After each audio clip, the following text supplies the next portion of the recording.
you had posed a good question. Should a remaster be the same price as the original game? Oh, yeah. Yeah, I mean, like, I think most people would probably say they want to get it cheaper. Like, for example, Kingdoms of Amalur, I think it's reselling at like $40. You know, I don't remember what it sold for initially. I assume $60. Yeah, you know, I would think most people expect to get a little bit of a discount because it's a historical thing, and you know, and they don't want to necessarily pay for a product twice from what you know, for that, because that's what it ends up feeling like sometimes for people who've already played the original. Yeah, I would feel the formula for me is if the game was of the last generation, so that means I can still get the current version, the non-remastered version, for probably quite cheap because it's going to be on sale. So for you to put out a remaster just one generation later,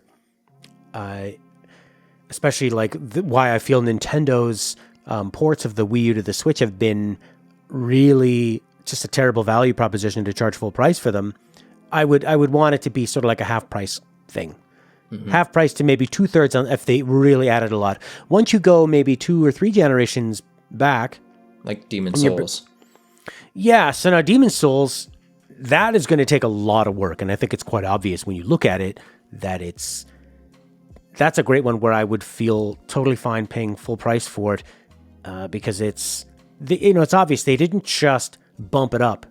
Now, so that one to me definitely feels worth it. Now, when I think about Dark Souls 1 remastered, so that's just one generation forward. That's a game is such a great candidate for remaster because it's historically important and it is a great playing game, and it had some really bad frame rate issues. So to go back and clean all that up and preserve that for the next generation, I can't remember what that debuted at.